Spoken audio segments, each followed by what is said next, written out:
Buenas, buenas. Aníbal, ¿cómo estás? Buenas tardes. Buenas tardes, instructor. Muy bien, gracias. Por acá pendiente para la formación. Listo, listo. Demos un segundito que arranquen.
Bueno, buenas tardes, muchachos. ¿Cómo están? Ahí tengo una información importante, muy importante que darles. Denme un segundito y voy a organizar lo de el formatico de asistencia antes que se me olvide.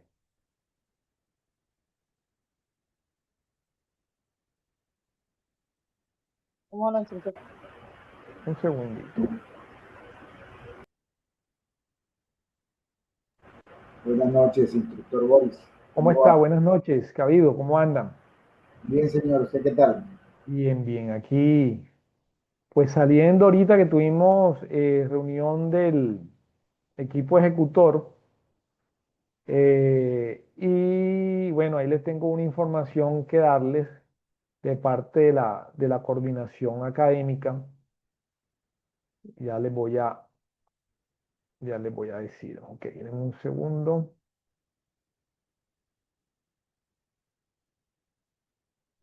Crear una copia.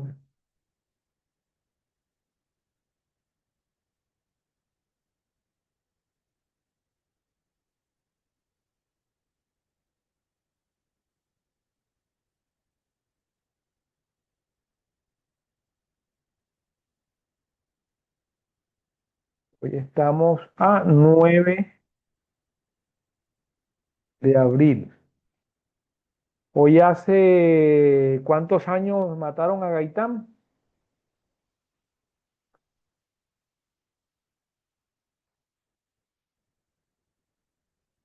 78 años, creo. Si me equivoco, ¿no?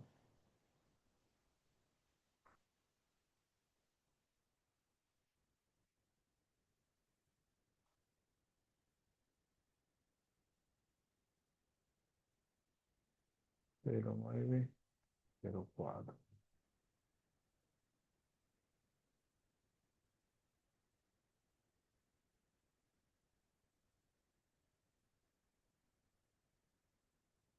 Listo, muchachos. Ahí les voy a compartir por el grupo por el WhatsApp perdón, por el chat del grupo de esta sesión de Zoom, eh, el formato para la asistencia.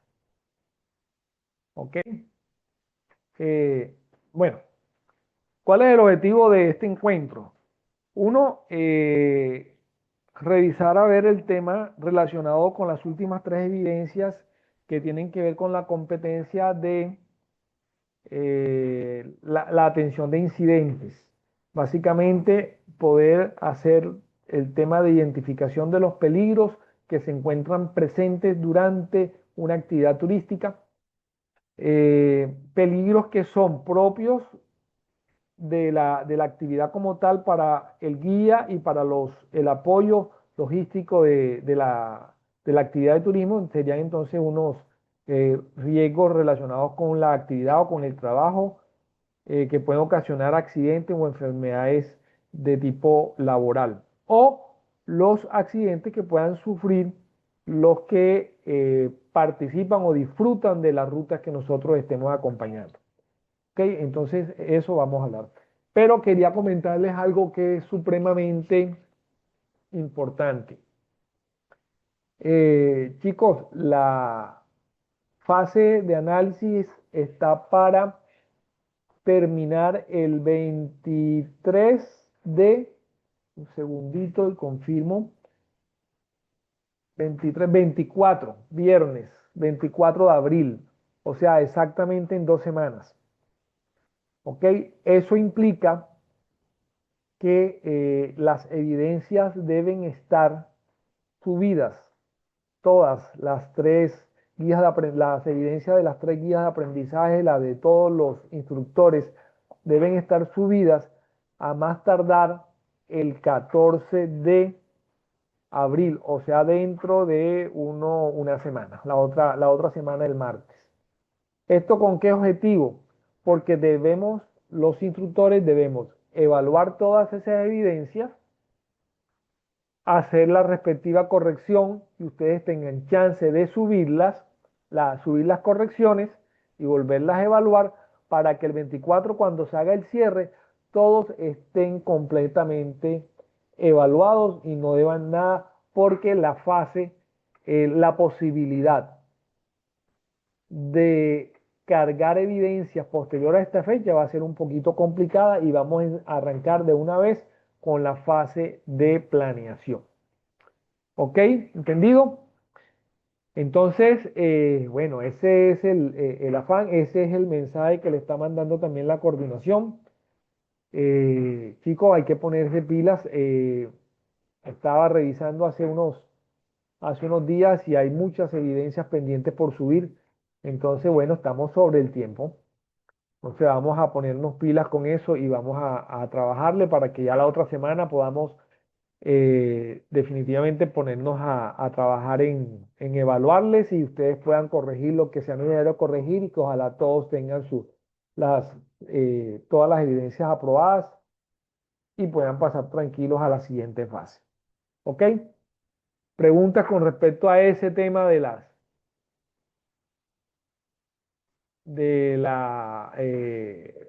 entrega de evidencias. ¿Ok? Eh, voy a compartirles pantalla y quiero que ustedes hagan allá una listica de chequeo, no sé cómo lo quieran llamar, de todas las evidencias que yo les voy a evaluar y puedan ustedes entonces saber, bueno, esta ya la hice, esta no la he hecho, esta me falta, esta la termino mañana, esta pasado mañana y ya para el 14 tener todo listo. ¿Ok? Entonces, ahí tenemos, vamos a ver si puedo ampliar esto.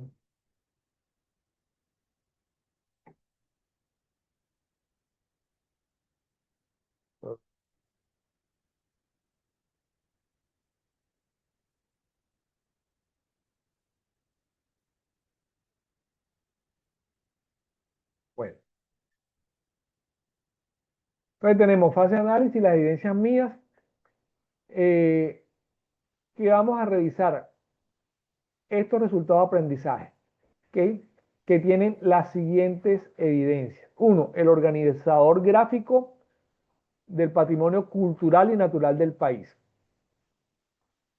Vamos a ponerle aquí para que vayan siguiéndome. Listo. Esta primera evidencia que es el organizador gráfico. La segunda evidencia que es el video explicativo donde ustedes hacen una descripción de un bien patrimonial, cultural o natural de la región donde se encuentra. Una tercera evidencia que es el álbum fotográfico de los atractivos turísticos. Obviamente tienen que estar esos atractivos clasificados, organizados. La siguiente evidencia son una exposición sobre las manifestaciones socioculturales y biogeográficas de la región donde se encuentra.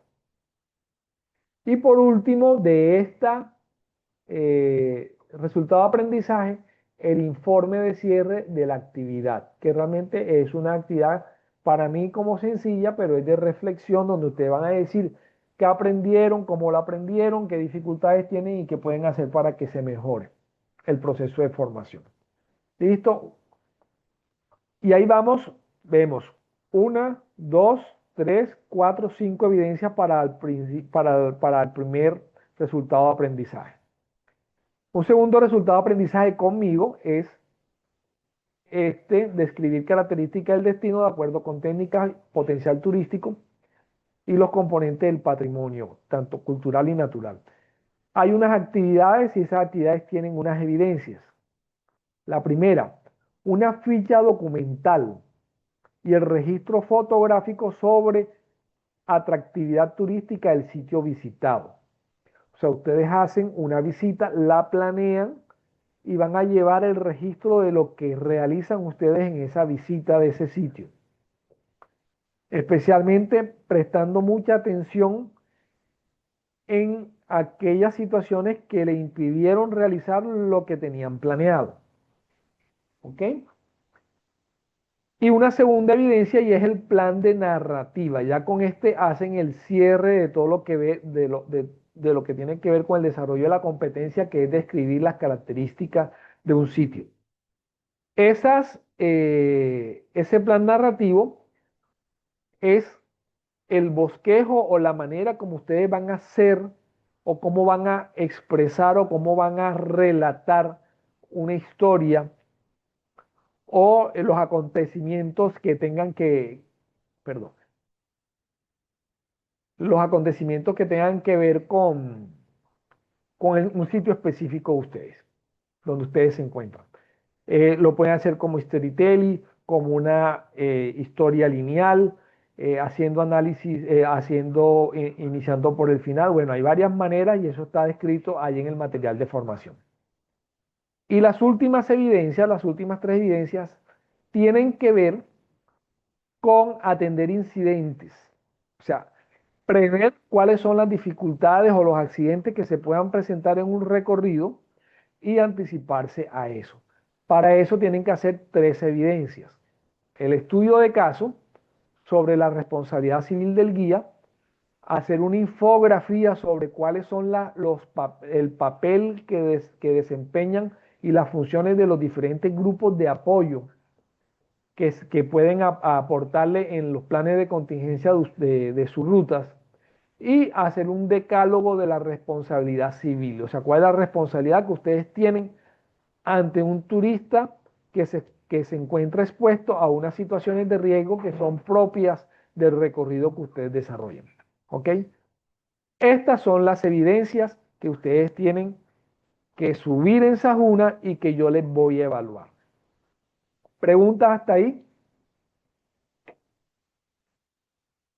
Buenas noches, instructor. Es que me perdí un poquito porque, bueno, usted está hablando aquí, estas evidencias son nuevas y están en qué guía, en la guía número qué, 3. Esas pues no las conocía, son nuevas para mí. Y otra cosa, Las la últimas evidencia llevamos ya la semana antepasada hablando del tema. y la otra es que usted todavía, bueno, yo monté unas evidencias que era lo de algo sociocultural, pero creo que usted todavía no me lo ha calificado y otra. Bueno, Sí, tengo sí, pendiente. listo. Vale, dándole chancecito a que todos la suban para calificar todo junto. ¿Ok? Instructor, buenas noches. Cuéntame. Sí, a mí también me gustaría que por favor explicara esas tres últimas evidencias, le agradezco. Sí ¿Listo? estuve en la clase pasada, pero no me han quedado No le claras. han quedado claras. Listo. Bueno, ya lo vamos, ya abrimos la guía de aprendizaje y hablamos sobre estas tres evidencias. Bueno, para hablar de esas tres evidencias, yo quiero mostrarle esta información que está acá, que es la clasificación de los peligros.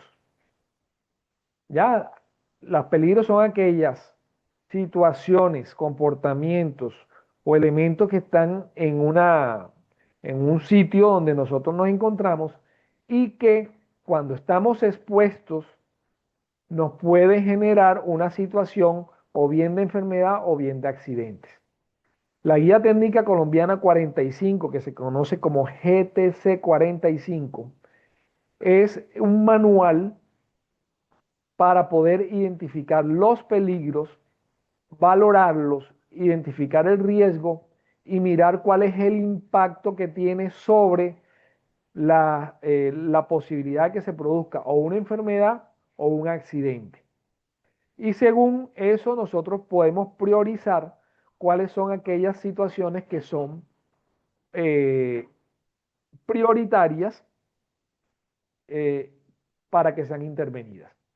Entonces, los peligros se clasifican en elementos biológicos.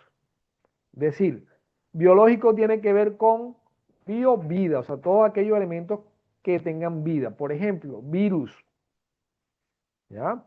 El virus del COVID, sarampión, los virus de influenza, la gripa, bacterias, ¿ya? La Escherichia coli, muy frecuentemente que se produce por las contaminaciones alimentarias. Hongos también, el Aspergillus, el moho que aparece en el pan, en los alimentos que están en proceso de descomposición, Rickettsia, transmitida principalmente por virus que están en la orina de las ratas, por ejemplo. Parásitos, parásitos intestinales, pero también parásitos externos, la garrapata, por ejemplo, los ácaros, pero también los parásitos internos, el ascaris, las tenias, las yardias. Picaduras de insectos, mosquitos, y pueden haber mezclas. Por ejemplo, el mosquito que pica y produce y transmite un virus que produce dengue, o fiebre amarilla, o chikungunya. Mordeduras de animales, por ejemplo, mordedura de serpientes, mordedura de perros y gatos, mordeduras de simios, de micos, de monos, que pueden transmitir enfermedades, y la exposición a fluidos, ¿ya? Exposición a heces fecales, a orina, a saliva, a sangre. Entonces, todos estos elementos pueden producirnos a nosotros, o bien enfermedades principalmente, o bien en algún momento accidentes. Hay otros elementos o peligros que son físicos, ¿ya? Por ejemplo, el ruido. La exposición excesiva al ruido nos puede generar problemas con la audición, pérdida de la audición, bien momentáneamente o bien permanente. Pero si nosotros estamos haciendo recorrido y siempre vamos a zonas donde haya mucho ruido o el motor de la lancha no se le hace el adecuado mantenimiento, nos expone a una intensidad de ruido muy alta y que por mucho tiempo nos puede producir pérdida de la audición. O llevamos a nuestros turistas a zonas donde haya fiestas, conciertos, eventos. Bueno, eso también incluye la iluminación. Tanto, por ejemplo, la iluminación cuando estamos en el mar como cuando estamos en zonas de nieve, ya, o en zona de páramo, que la iluminación es más intensa. Los efectos de la vibración, ya, si vamos transportándonos en un carro donde hay una vibración excesiva, nos puede producir lesiones en la columna, por ejemplo. La temperatura, altas o bajas, con los riesgos de tener accidentes por golpe de calor o hipotermia. Los efectos de la presión, y hemos hablado de la presión atmosférica, por ejemplo, cuando subimos en altitud, que nos genera mal de altura, como consecuencia de las bajas presiones, o cuando nos sumergimos en las actividades de buceo. Y los efectos de la radiación, radiaciones ionizantes, como la exposición a rayos X. Por ejemplo, si estamos recibiendo a turistas en el aeropuerto y estamos al lado de la máquina de rayos X, por supuesto que nosotros vamos a estar expuestos a esas radiaciones. Y si la muchacha y la guía está embarazada, eso puede ser perjudicial para su criatura. Pero también radiaciones no ionizantes, otras radiaciones ionizantes como la radiación ultravioleta ocasionada por el sol, pero radiaciones no ionizantes como la radiación infrarroja, que es la que nos produce quemaduras por el sol, por ejemplo. Entonces, todos esos elementos tenemos que clasificarlos. O sea, cuando hagamos nuestro recorrido y vayamos a hacer la identificación de peligro, tenemos que saber, bueno, como riesgo biológico en esta ruta nos puede salir un perro y nos puede morder. O vamos a estar expuestos a mucha luminosidad o nos vamos a estar expuestos a radiación ultravioleta. ¿Cómo vamos a hacer para controlarlo? Nos ponemos bloqueador solar o nos metemos por otra ruta por donde no salga el perro, o vamos preparados para que avisamos a la familia que amarre el perro, no sé, cualquier mecanismo que haya para controlar esos riesgos. Hay unos riesgos químicos, la exposición a polvos, fibras que son más gruesecitas que los polvos, que haya exposición a líquidos, ¿ya? La exposición, por ejemplo, a líquidos, por ejemplo, aceites, ¿ya? Que nos puede producir caídas o superficies húmedas que nos pueden hacer caer o resbalar. La presencia de gases y vapores de los que son tóxicos, ¿ya? La exposición a humos o exposición a material particulado. Hay un riesgo también que hay que tener en cuenta que es psicosocial. O sea, aquellas situaciones que nos exponen emocionalmente a una situación específica que nos generan malestar. Generalmente a eso le llamamos estrés laboral. Por ejemplo, gestión organizacional. ¿Cómo están organizados los procesos? Ustedes lo han visto cuando llegan a un restaurante donde hay muchos turistas, el desorden que se arma en la cocina. ¿Ya? Ese desorden, como no se han hecho los correctivos, genera muchos problemas. Unos retrasos en la atención, ¿ya? Inconformidades en los turistas. Eso afecta la calidad en el servicio que se presenta.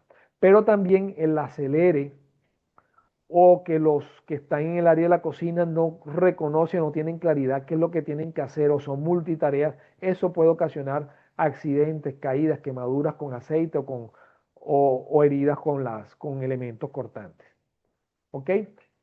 Características de la organización, por ejemplo, el tipo de liderazgo que tenga el jefe, ¿ya? O el coordinador de la actividad turística.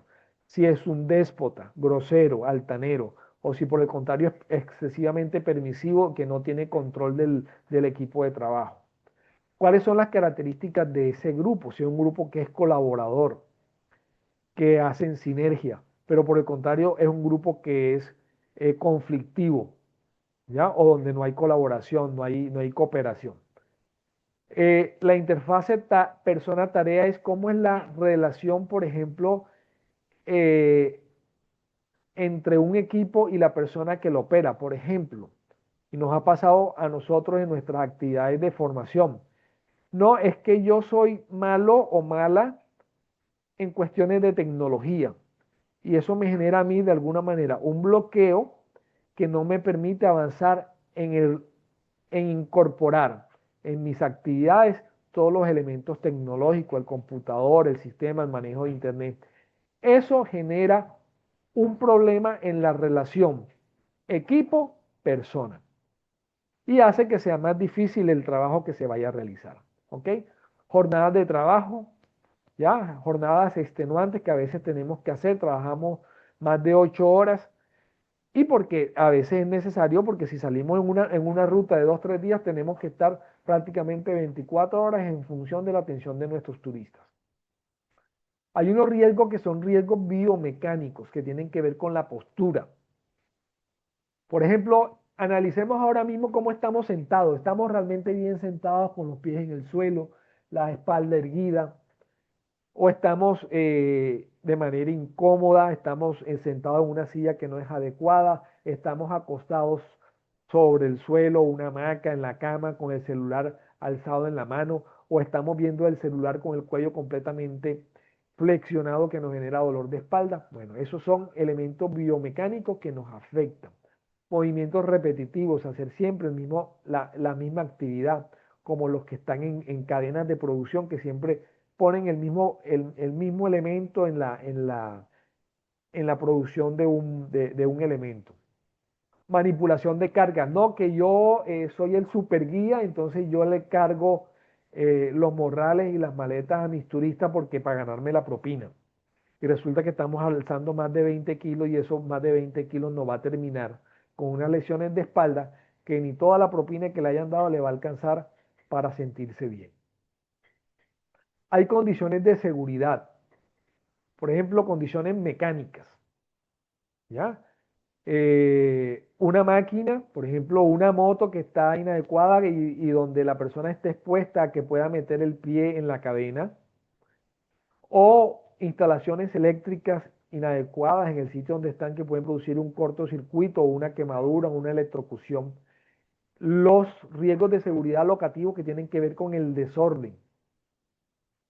Los riesgos tecnológicos que nos puedan hackear, que nos pueda llegar un malware o estos software maliciosos que nos cogen nos roban la información y nos hacen fraudes, por ejemplo.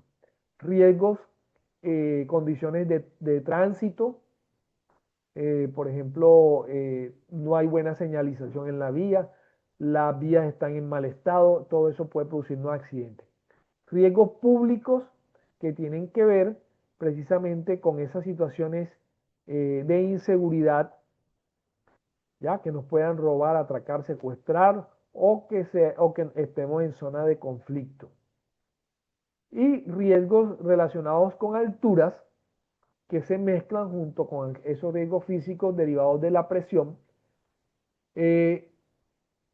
o por caídas, ¿ya? O sea, por encima de 1.5 metros de altura ya se considera trabajo en altura y nosotros a veces nos exponemos a subir una escalera para ayudar al turista a hacer cualquier cosa. Eso genera unos riesgos importantes y hay que tenerlos identificados.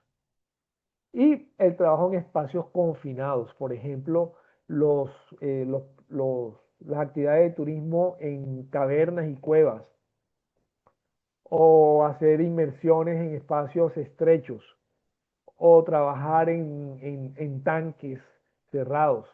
Esos son espacios confinados. ¿Okay? Y por supuesto, hay unos riesgos que son derivados de los fenómenos naturales: sismos, terremotos, vendavales, inundaciones, derrumbes, precipitaciones. Las lluvias tenemos que tenerlas previstas y tenemos que saber cómo actuar si se presenta cualquiera de estas situaciones. ¿Preguntas hasta ahí? Listo, para pasar a la revisión de las guías, cuáles son las evidencias que hay que presentar. Delmar, cuéntame.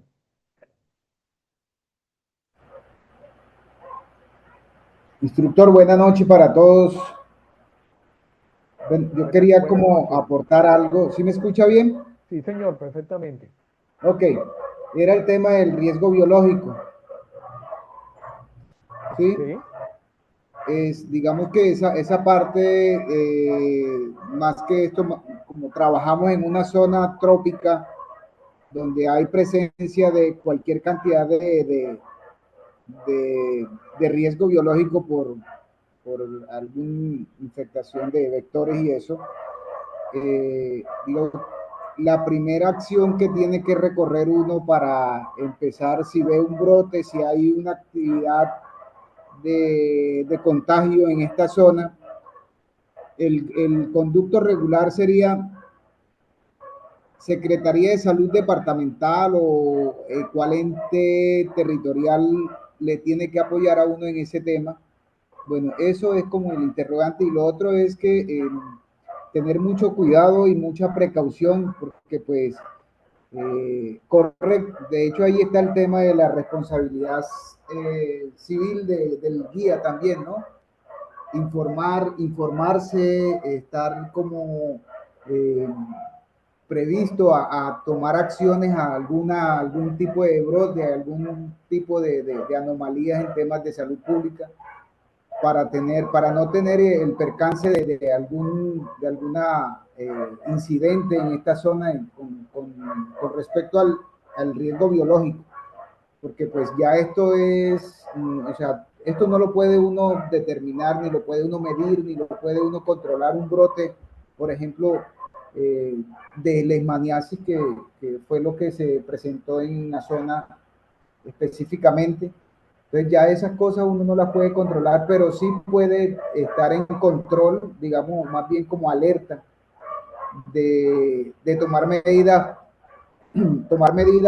previas para hacer el monitoreo, saber cómo está la zona, cómo, en qué, me explico, cómo podemos llegar a contrarrestar, digamos, en ese punto el foco de infectación que hay, para no correr el riesgo allí con los visitantes, con los turistas que uno tenga, ¿no? Listo, sí, claro, Delmar, pues revisamos esa inquietud precisamente. Luis, por ahí tenías la mano alzada. Buenas noches, instructor. Buenas noches, compañeros. Eh, sí, de igual manera siempre es bueno estar indagando, investigando. Ahí también les recomiendo que tengamos en cuenta la norma NFPA 704, que es la que nos enseña el diamante de fuego. En cualquier momento podemos tener cualquier reacción de incendio, de conato de incendio, o en caso de que presenciemos algo, cómo podemos evitar eso. Entonces, siempre es bueno estar indagando esas normas de seguridad, y esas normas son mundiales, son mundiales. Entonces, siempre también hay que tratar de investigar en cualquier situación que nos podamos ver comprometidos, y ante todo siempre tener la seguridad de que ninguno de nuestros turistas ni de nosotros va a salir leccionado. Gracias. Dice, así está, así es. Bueno, miren, nosotros cuando hacemos la preparación de una ruta, tenemos que revisar si en esa ruta están todos estos peligros presentes. ¿Ok? Cuando hacemos eso, nosotros, por supuesto, cuando llegamos a una comunidad, nosotros tenemos que apoyarnos con las entidades de salud que están ahí locales. Si hay situaciones de riesgo por virus, por hongos, como tú decías, por leishmaniasis, por ejemplo, pero si han habido brotes de rabia o ha habido brotes de fiebre amarilla o de dengue. ¿Eso por qué es importante? Porque ahí podemos tomar decisiones. Las decisiones son modificar la ruta, no hacerla, ir a otros atractivos y no a ese específico donde hay una alerta. El Ministerio de Salud tiene un sistema que es un sistema de vigilancia epidemiológica, y todas las IPS, o sea, todos los centros de atención en salud en el país están obligados a reportar de manera inmediata aquellas situaciones de salud que son de interés público y que generen alerta. Por ejemplo, un caso de rabia. Un caso de rabia uno solito es supremamente grave. Entonces, las entidades de salud tienen que, imagínese usted un puesto de salud rural en la montaña, se presenta un caso de rabia, ellos deben reportarlo de manera inmediata, y los entes territoriales a través de las secretarías de salud deben tener unos planes de contingencia para el control de esas situaciones de brotes, y generan alertas. Ya, esas alertas están publicadas o bien en la página del sistema de vigilancia epidemiológica, o bien en las distintas páginas de los entes territoriales. Entonces, hay que hacer revisión de las alertas que genere la Secretaría Departamental de Salud y las Secretarías Municipales de Salud, para saber cómo están las condiciones en ese sitio y tomar medidas. ¿Ok? Eso en ese sentido. Si a nosotros, en nuestro recorrido, nosotros sospechamos que se presente una situación de salud que pueda ser una epidemia, por ejemplo, de 15 turistas que llevamos, 10 empezaron a tener vómitos y diarrea, lo que debemos hacer, uno es activar eh, el protocolo los planes de contingencia. ¿Ya? Sabemos que hay que procurar mantener la hidratación de esos, o sea, tenemos nuestro botiquín de primeros auxilios, y tenemos entrenamiento precisamente en el uso de esos botiquines. Entonces sabemos preparar un suero oral y sabemos administrarlo. Y sabemos que los pacientes, esos turistas que se están convirtiendo en pacientes tienen que ser atendidos por un médico. Entonces tenemos que ubicarnos. Somos guías de turismo, no somos médicos. Nosotros prestamos primeros auxilios y solicitamos o activamos los planes para que sean atendidos en los centros de salud y muy segura y con toda seguridad todos esos turistas están amparados con las pólizas de atención. Entonces activar las pólizas para que la póliza ellos generalmente las pólizas con la asistencia, por ejemplo, que es la que yo generalmente uso, ellos tienen personal médico disponible 24 horas para hacer asesoría. Es decir, a ti te atiende una chica del call center, pero ella se comunica inmediatamente con un médico de soporte. Y el médico te va a dar las indicaciones para apoyarte en las medidas de primeros auxilios que tú estés dando. Y te dicen cuál es el centro donde puedes trasladar a la víctima de alguna exposición. ¿Ok?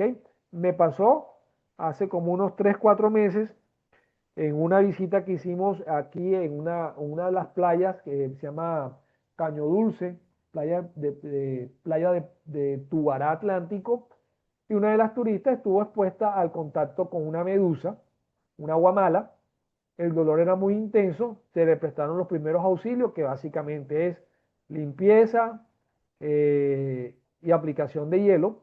Como yo estaba ahí, era facultado como médico, yo le pude dar sus analgésicos, que era lo que tenía yo en mi botiquín, pero se activó la ruta y la paciente, una turista de Bogotá, se trasladó a la clínica donde estuvo prácticamente en observación con unas 12 horas, donde le aplicaron medicamentos más intensos, más fuertes para el dolor y sus antihistamínicos. Listo. Entonces, ese es el mecanismo que se debe hacer en ese caso. Bueno, le voy a dar la palabra a Shirley. Luis, ahora vas tú me comentas qué va a decir. Shirley. Istru, una preguntita. Por ejemplo, uno que maneja como agencia, siempre que uno saca el personal, uno siempre le maneja su asistencia médica. Usted que pues también está ahí, pues uno maneja unas empresas, ¿verdad? Pero Sí. usted que está ahí, que de pronto ha tenido más experiencia que nosotros o de pronto que ha visto más cosas, ¿cuál así nos recomienda así que sea, o sea, que reúna todas, que tenga la eficacia, la rapidez, que resuelva cuál de esas? Shirley, la verdad que De- no te doy para responderte, eh, porque yo la única experiencia que he tenido ha sido con colasistencia. Me han dicho que otras son más económicas, pero responden muy poco. También depende el territorio o el tipo de actividad que se vaya a realizar. ¿Ya? oh, Pero ahí sí tocaría que entre todos podamos reunirnos y bueno, sería bueno hacer como la listica de cuáles son todas las opciones que hay, tanto de seguros como seguros de asistencia. ¿Ok? Bueno, oh, cuéntame, Luis. Instructor, también hacer la recomendación, como hablamos de percibir el riesgo, el peligro, hacer la identificación antes de zarpar. Si, por ejemplo, que estamos en servicio de lancha, allá que mi compañero decía que cuáles son las autoridades competentes, que cuando pase un riesgo, pues siempre por lo regular nosotros, la DIMAR, que es la máxima rectora de los mares, ellos emiten un comunicado a toda la agencia. Entonces, se zarpa con la autorización de un ente que es la DIMAR, Así ¿no? es. Cuando hay situaciones de riesgo, a nivel, ahora hace poquito que tuvimos el frente frío, automáticamente la Dirección General de Riesgos y la alcaldía de cada ciudad, pues emite el comunicado general, porque ya es un comunicado general. Y pues también tenemos que tener en cuenta mucho que hay personas que a veces el guía pues también puede cometer una imprudencia. Porque Listo, listo, ya regresé. Vale. Bueno, respecto a lo que estaba diciendo Luis, una de las actividades, una de las evidencias que hay que desarrollar es identificar cuáles son los grupos que pueden prestar apoyo en caso de las posibles contingencias que se requieran para atender los incidentes que se presenten en el recorrido. Entonces, por ejemplo, si es un accidente que ocurra en unas actividades marítimas, pues ya sabemos que con la DIMAR eh, se debe contar. Entonces hay que tener los números, las frecuencias de radio con la que uno puede activar los servicios de DIMAR. En caso, por ejemplo, a enfermedades o intoxicaciones o que requieran personal médico, momento, a través de las distintas IPS de la red pública o privada que se encuentran en el territorio. Entonces tenemos que saber en el recorrido cuáles son los puestos de salud más cercanos, cuáles son las clínicas, eh, cuáles son las instituciones que prestan servicio a través de la póliza que nosotros contratemos. Entonces, esa es una de las actividades que hay que desarrollar. Bueno, vamos a pegar otra vez aquí el link de la asistencia. Y ahí va. Bueno, listo. Entonces vamos a revisar la guía de aprendizaje.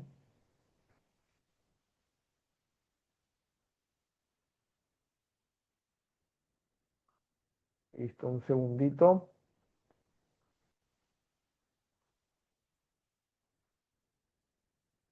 Bueno.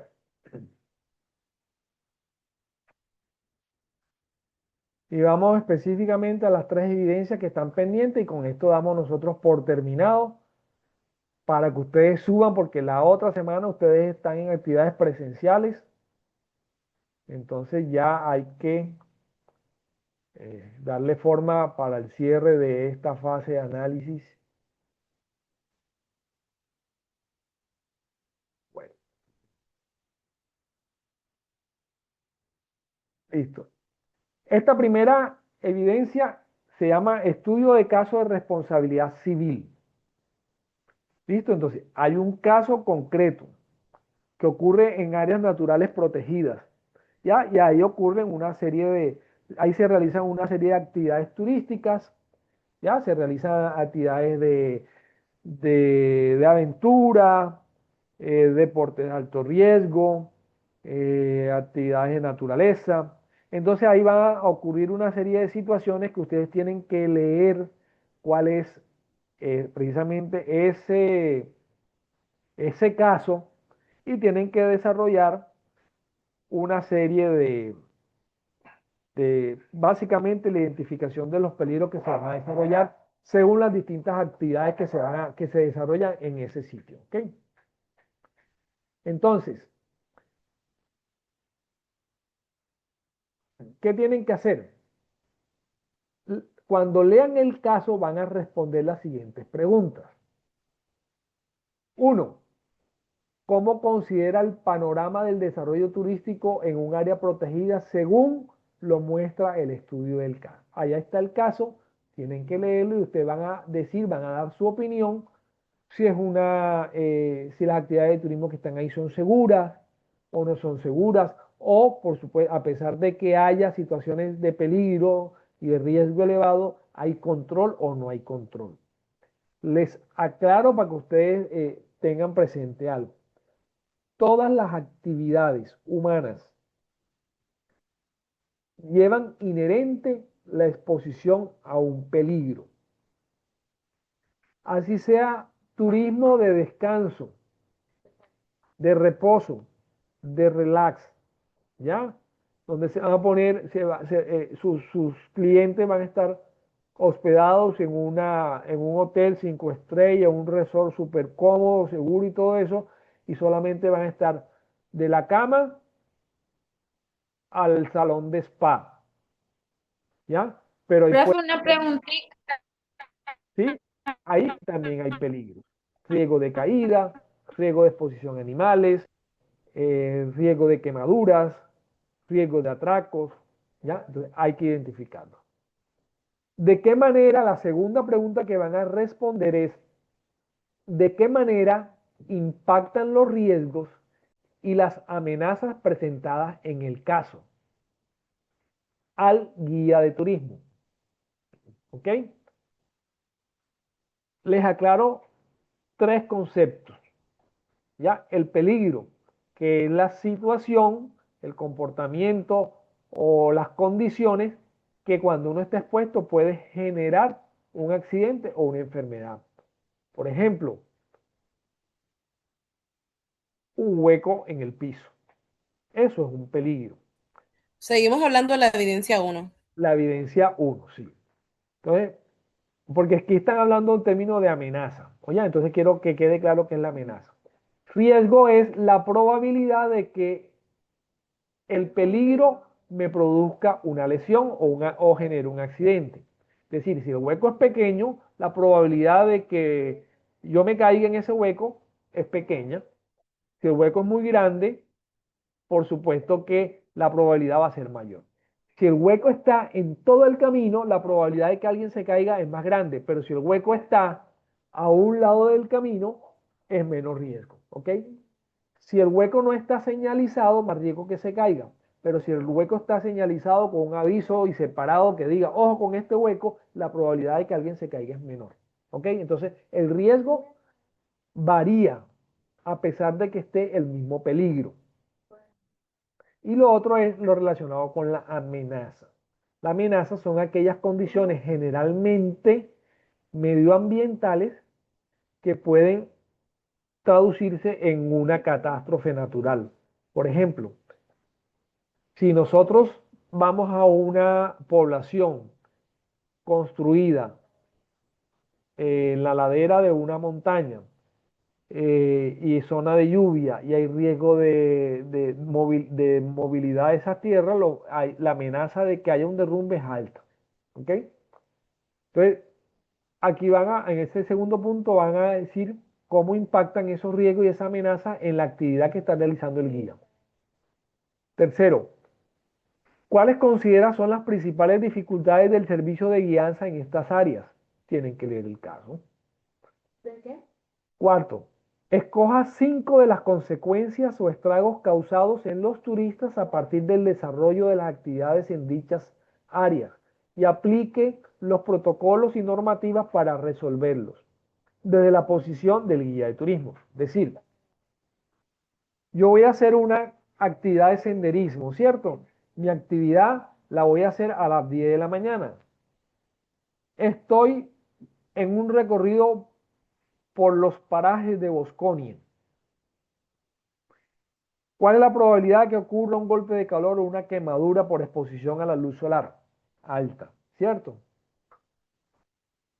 Bueno, ¿qué debo hacer yo o qué protocolo tengo que hacer yo para evitar que mis turistas se quemen? Profe, buenas noches. A mí me pasó hoy un evento, algo que estábamos en senderismo. Ajá. ¿Qué hiciste? Lilu, no te escucha, yo no te escucho, pues. Bueno, O aquí sea, la compañera está hablando se que descompuso. ella precisamente hoy hizo una actividad de Está senderismo y había entrecortado. mucho sol. No, no había sol.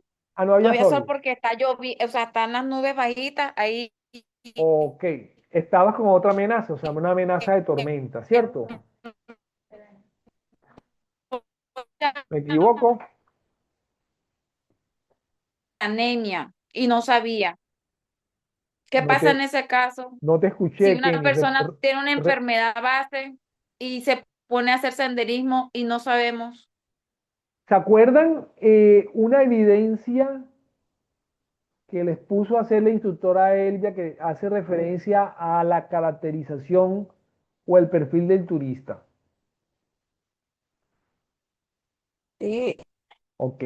Sí, Cuando Sí, nosotros, sí, claro. cuando nosotros desarrollamos una actividad de turismo, nosotros tenemos que tener claro cuáles son las características del usuario que va a participar en esa ruta. ¿Ok? Entonces, yo no puedo subir a Pico Colón una persona que tenga una hemoglobina en 9. ¿Por qué? Hemoglobina en 9 quiere decir que está con anemia. La cantidad de oxígeno que es capaz de transportar es muy poca con esa cantidad de hemoglobina. Y al subir a los 5.000 y pico de metros que tiene Pico Colón, la cantidad de oxígeno que tenemos disponible va a ser muy poquita y la persona va a entrar en hipoxia. Entonces, una de las características básicas es un examen médico básico o por lo menos decirle dentro del contrato cuando la persona vaya a tomar el tour que sepa de antemano cuáles son las condiciones de salud que debe tener. ¿Ok? Eso por un lado. Eso hay que tenerlo. O sea, uno dice, bueno, esta no es una actividad para niños, esta no es una actividad para mujeres embarazadas, esta no es una actividad para ancianos, pero desarrollamos planes que sean familiares donde puedan ir el abuelito, donde puedan ir los niños, donde todos puedan participar, ya por la complejidad. Entonces, cada actividad la desarrollamos teniendo en cuenta el segmento del cliente al cual nosotros le apuntamos. ¿Ok? Entonces, esa es la idea de tener claro cuáles son las características de nuestros usuarios. Entonces, específicamente en lo que les estaba comentando, a mí se me perdió un poquito porque no le seguí el audio completo a Kenny, pero si estamos en un recorrido de senderismo, hay mucha lluvia, hay riesgo de exposición o riesgo de que caiga un rayo con consecuencias fatales. ¿Qué debemos hacer? ¿Cuál es el protocolo que tenemos que hacer? ¿Ya? Tenemos que tenerlo claro. Si dentro de nuestra identificación de peligro nosotros identificamos esa amenaza, por supuesto que nosotros tenemos que tener claro qué hacer cuando esa amenaza se presente. O sea, no esperar que el rayo caiga y que nos mate un turista para nosotros salir corriendo. Tenemos que saber previamente que en esa zona hay mucho riesgo de que caiga un rayo si está lloviendo.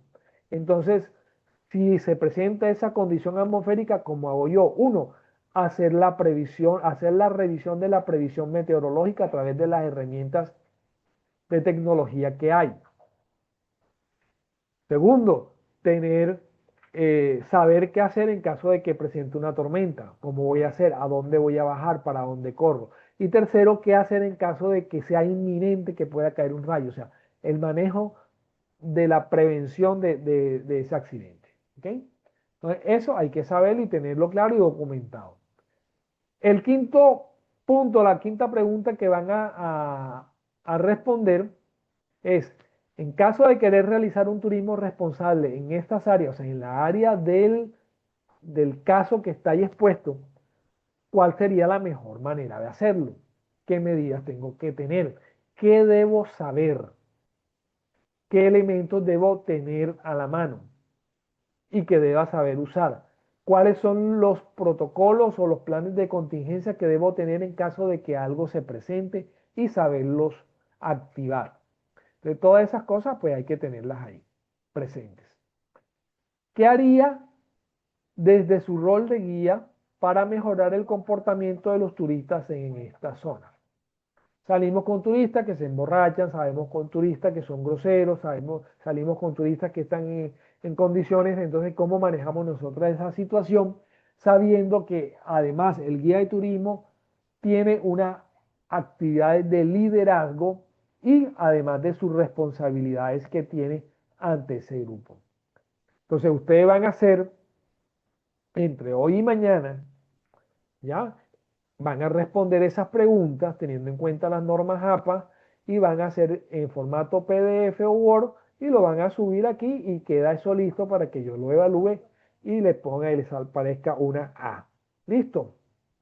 Y enseguida revisamos la siguiente evidencia, que es la infografía Y en esa infografía, ¿saben qué es una infografía? No es el letrerío, no es son texto complejo, es la infografía y una información básica, donde ustedes van a decir cuáles son los papeles, los roles y las funciones de los diferentes grupos de apoyo que puedan ser el soporte en la atención de incidentes durante una actividad turística.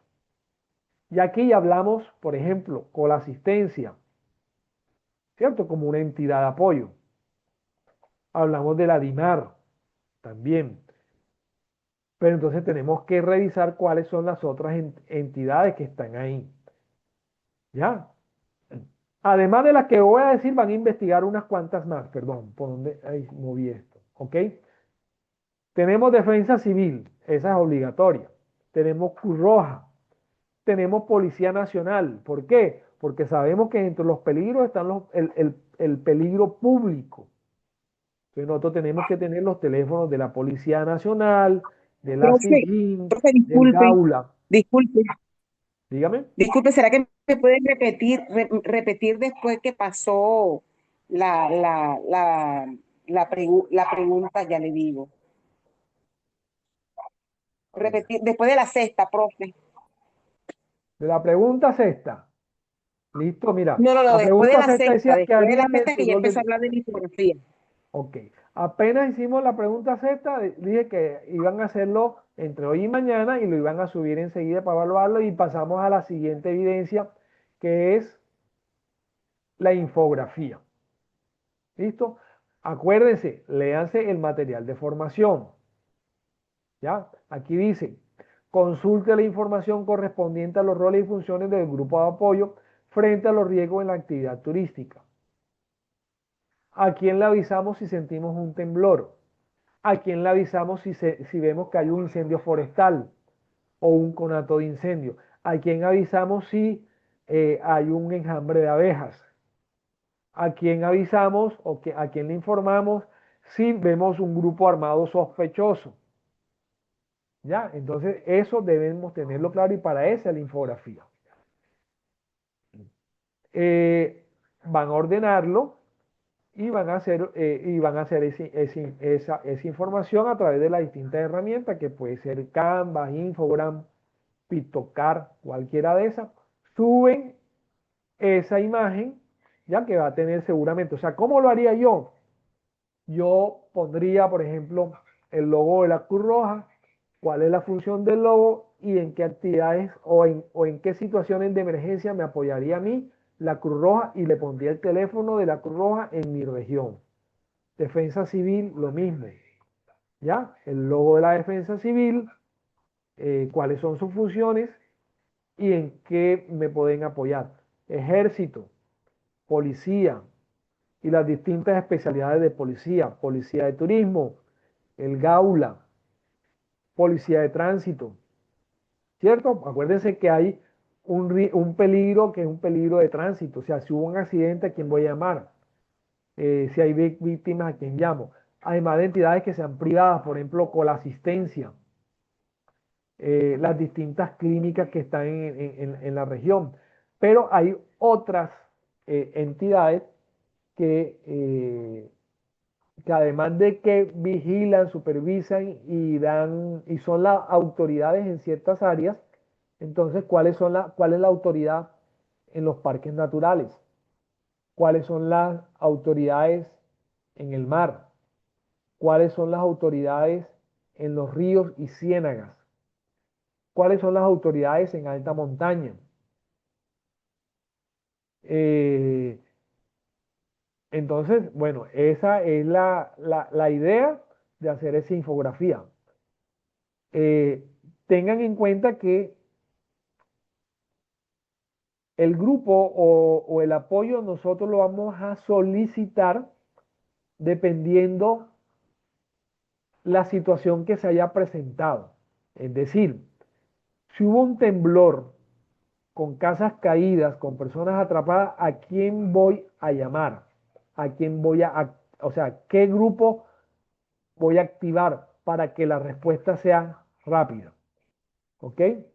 podría llamar pues Defensa Civil, podría llamar Cruz Roja, pero además hay una herramienta en Ingeomina donde yo hago el reporte de que sentí, ahí está, ustedes entran por la página de Ingeomina y está, dice, sentí un temblor. Y entre las preguntas dicen, hay víctimas, hay casas caídas, hay todas esas cosas. Entonces eso facilita, uno, la ubicación exacta de donde ocurrió el siniestro y facilita el poderlo actuar. Bueno, esa es la segunda evidencia. ¿Ok? Y la tercera evidencia es la siguiente, un decálogo de la responsabilidad civil del guía.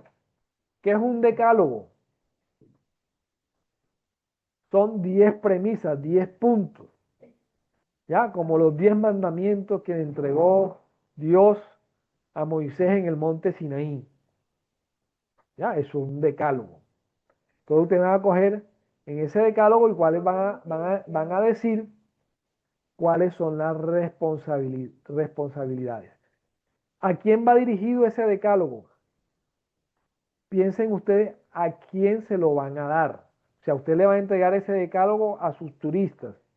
Van a ser niños, van a ser jóvenes, van a ser personas invidentes o va a ser un decálogo en audio, por ejemplo, para personas con discapacidad visual. Voy a usar sistema braille con ellos o va a ser un audio. O, bueno, ustedes tienen que escoger eso y teniendo en cuenta ese público a quien va dirigido, así va a ser el decálogo. Yo no voy a hacer un Profe, decálogo, disculpe, mucho texto, si va a ser dirigido para un niño. ¿Ok? profe, disculpe, bueno, algo que le iba a regalar para todo. Ok. Ya no se le puede llamar persona con discapacidad. En condición. Ahora es exacto. Oye, Ok. Sí, una persona en una condición, pero ¿en condición de qué? puede ser en condición de autismo, en condición de visual, con condición Capaz De disminución visual. Sí, o sea, bueno, yo tengo ahí mis reparos y mis cosas, pero bueno, lo resolvemos sí, pero la tendencia es precisamente a no decir ve, llegó el ciego, sino llegó una persona que tiene una condición de disminución visual. exacto. ¿Vale? Bueno, pero entonces la idea precisamente es, ustedes van a ubicarse y van a decirle, bueno, yo voy a hacer mi decálogo y va dirigido para jóvenes. ¿Ya? Entonces yo mis dibujos o la manera como voy a adornar o como voy a hacer mi decálogo va orientado a eso. O mi decálogo va orientado a la población LGTBI. Entonces yo hago imágenes asociadas o hago orientado a esa población, a ese segmento de la población en especial. ¿Eso para qué sirve? Para que haya una reflexión, ¿ya? Para que cuando la gente vea cuál es el decálogo de la responsabilidad de ustedes, pueda decir, bueno, si él tiene una responsabilidad, yo tengo que asumir la mía. ¿Ya? Y bueno, van a hacer aquí dice, escriba los puntos uno a uno sin saltarse el orden. Eso hará que las ideas estén ordenadas. Escriba solamente 10 puntos para que sea un decálogo. No va a escribir 9 ni 8, ni va a escribir 11 ni 10, 10 puntos. Y tener en cuenta, normalmente cuando se lee, cuando uno ve 10 puntos, uno le presta atención al primero y a los dos últimos. Entonces esos van a ser los que ustedes consideren más importantes. De los 10 que pongan, los ubican en esos espacios. Listo, un ejemplo de eso está aquí. ¿Ya? El decálogo del rol de un adulto. ¿Ya? Esto es lo que esto es la responsabilidad del alumno, del el papel del alumno. ¿Ok? ¿Listo? Eso lo hacen y lo suben la imagen. ¿Ok? Y ahí completan ustedes la tercera evidencia de la competencia que tiene que ver con la atención de incidentes, y pueden, y pueden dar por finalizado la fase de análisis y las evidencias que tienen conmigo. ¿Vale? ¿Preguntas? Sí. Cuéntame. Instructor, eh, son 3 por todas, 3 evidencias con usted Sí, pendiente. no, de esta competencia. Por eso, Listo. esas son las evidencias número 3. La guía 3, no sé cómo la llaman. De la guía aprendizaje 3, Ajá. no, estas son las 3 últimas. Hay una competencia, un resultado de aprendizaje. Mira, ya vamos a hacer una cosita. Ya les voy a compartir para acá por WhatsApp.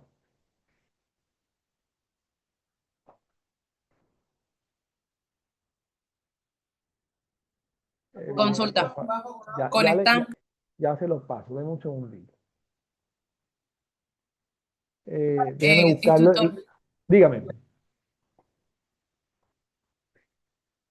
te escucho. eh, con respecto a la última evidencia que acaba de mencionar, la evidencia 3 de la guía O 3, sea, el decálogo.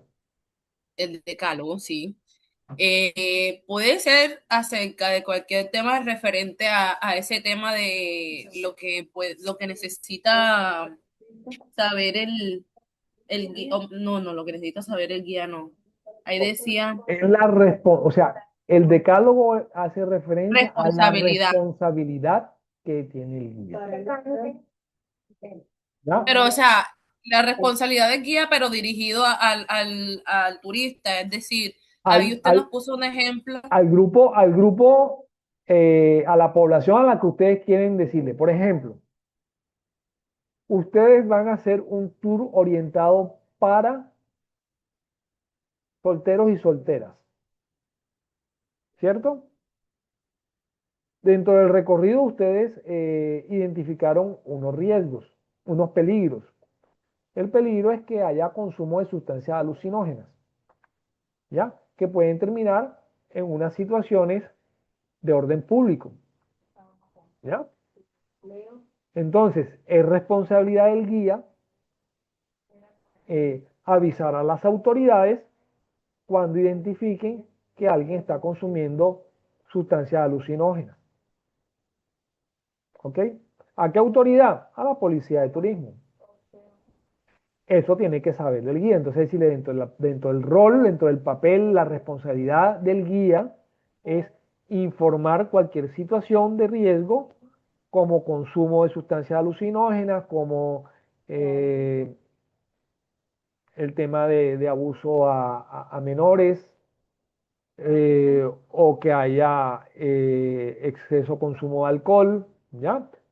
Donde va usted, como plan de contingencia, es activar o informar a las autoridades, porque no es competencia del guía evitar una pelea.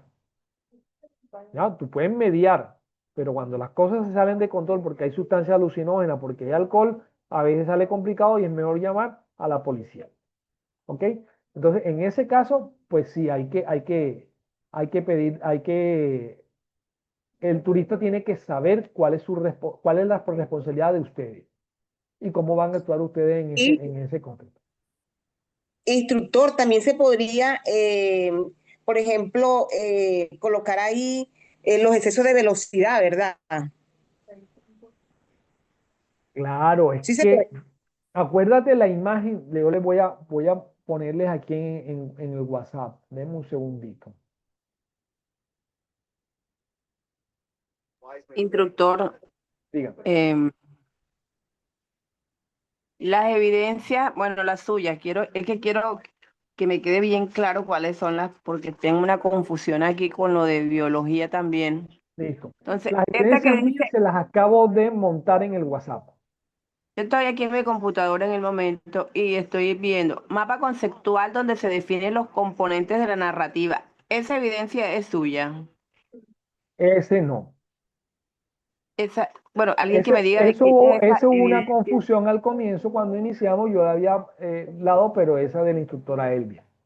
O sea, Pero esa hay que realizarla, es de Elvia y hay que realizarla. claro, todas las evidencias hay que realizarlas. Bueno, luego viene una que se llama documento de consulta con la información inicial de la narrativa relacionada con el turismo. También es de Elvia, me imagino. También es la instructora Elvia. De la instructora, sí, pero la otra es organizar las ideas recolectadas en el trabajo campo para delimitar la Ok, temática del mira, servicio guiado. fácil. Mira, te la voy a poner fácil. Apréndete este número. 260-20-1080. Todas las evidencias de la fase de Ya la análisis que encontré. empiecen con ese número son mías. De ahí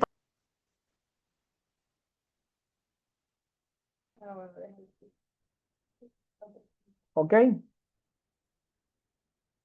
Ya se la voy a escribir aquí. sí, sí, ya me quedó claro. Es que ya abrí el computador porque no estaba, estoy en el celular, pues en la clase, pero ya abrí el computador y ya me queda claro. Ok. Listo. Ahí les mandé en un documento de Word las evidencias que yo les voy a evaluar. Y aquí les voy a mandar, para aclararles el tema de tránsito, por ejemplo, le voy a mandar la imagen que les mostré ahorita sobre cuáles son la clasificación de los peligros. Ahí lo tienen. Tener claro, dentro de las condiciones de seguridad, ¿ya? Están los peligros derivados del tránsito. ¿Ok? Con colores. ¿Cuál sería la primera instancia que intervenga ante un peligro para que no se produzca un accidente de tránsito? Pues la policía de transporte, la policía y el Exceso de tránsito. velocidad. Exacto. Sí, Mire, pero mire el entonces, caso mire el caso de hoy que la mamita, pues, no sé, pero el niño sacó la cabeza y se murió, lo mató el carro. ¿eh? El caso de hoy, Allá en que Valledupar. iban en la vía, no me acuerdo, pero yo lo vi ahí en la noticia que iban en la vía y el niño sacó la cabeza y un carro, o sea, lo mató ahí dentro del bus, por la ventanilla. Sí, sí. Bueno, es terrible, pero bueno, sí, esas son Instructor, condiciones de seguridad, pero ahí, instructor, como le digo, todos son niveles de responsabilidades, ¿ok? ¿Quién es el responsable en ese caso? La El, mamá, el conductor del vehículo y la mamá. Si instructor, yo qué soy el pena. conductor del vehículo, yo no, y así sea la mamá o sea un pasajero o un taxi, yo no permito que el niño me saque la cabeza. Instructor, Hay un tema de negligencia, tanto del conductor, que ya ocurrió el accidente, bueno, vienen otras instancias para atender, el accidente que ha ocurrido. ¿Ya? instructor. Entonces, bueno, todo eso hay que tenerlo en cuenta. Cuéntame, Luis, te escucho. Sí, instructor, porque tengo hace rato horas levantado la mano y estamos haciendo o sea, estamos haciendo la participación de la clase, de la instrucción mal, porque si no levantamos la mano, para eso utilizamos esto. Qué pena, Luis. Cuéntame. Bueno, con respecto a la situación, siempre tenemos que identificar los grupos que manejemos, seleccionar las edades. Por eso uno siempre pregunta, ¿hay niños? ¿Hay personas de la tercera edad? Entonces, ya haciendo la contratación del servicio, ahí uno automáticamente selecciona. Mire, y mire que todavía no hemos llegado a la etapa de campo o a la realización del tour. Automáticamente usted haga la contratación, automáticamente usted identifica que hay 5 niños, que hay 4 abuelitos. Entonces, de acuerdo a la especificación que ellos quieran hacer o el recorrido que se vaya a hacer, automáticamente uno hace la selección. Él decía, qué pena, pero estos señores no tienen la capacidad motriz para realizar este tour. ¿Por qué? Entonces uno ahí le explica, mire, esto es un recorrido que tiene 14 kilómetros, 7 de ida, 7 de regreso, donde vamos a encontrar escalones, piedras, subimos, bajamos. Entonces, un anciano de 72 años ya no está en condiciones para realizar esta actividad. Es muy importante identificar las edades en el primer momento que tenemos el contacto para contratar el tour. Sí. Las edades o las condiciones de salud. Las edades, primero las edades, Sí, sí. porque ellos dicen, Lucho, nosotros queremos hacer Cabo San Juan, un ejemplo.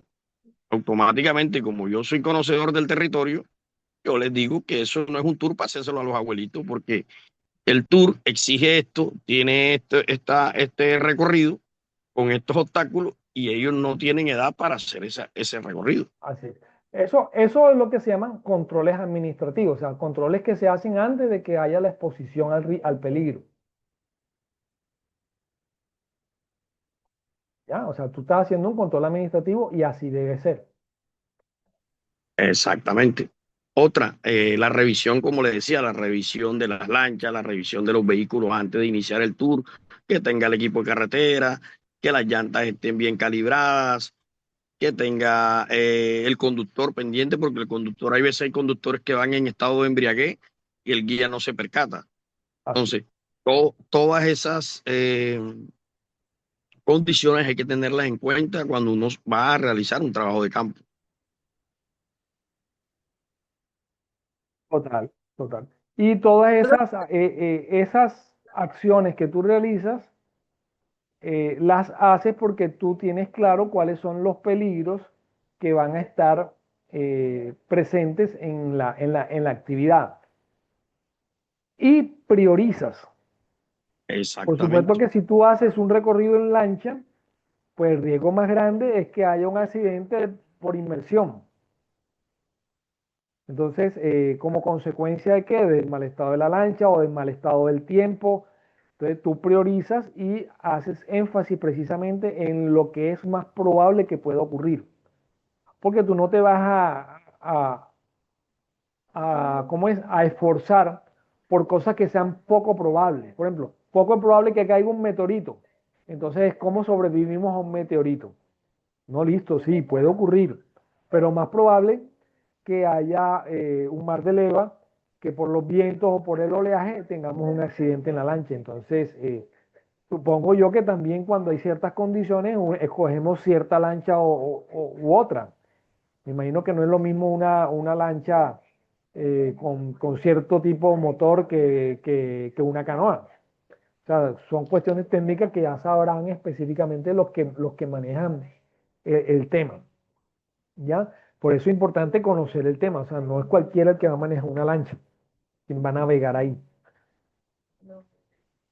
¿Qué otros riesgos tienes identificados o peligros tienes identificados en esas rutas, Luis? Además de lo de tránsito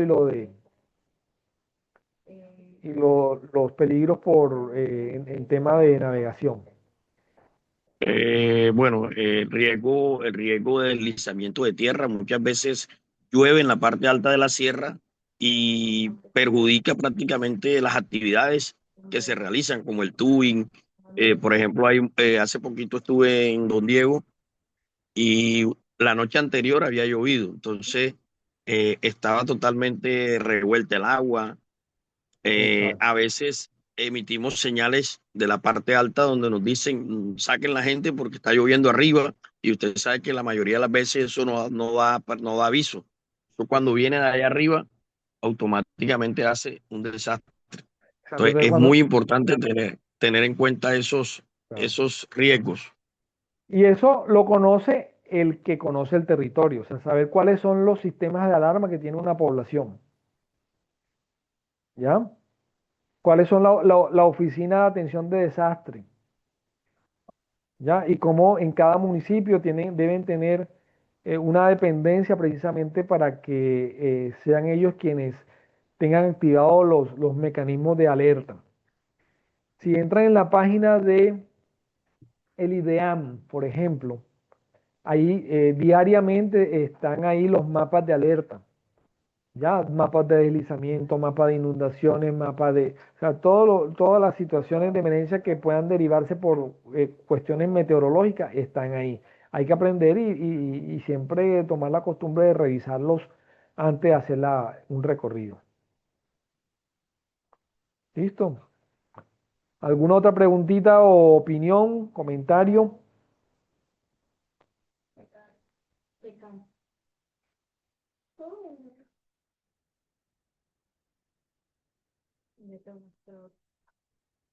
Bueno, muchachos, llenaron toda la asistencia.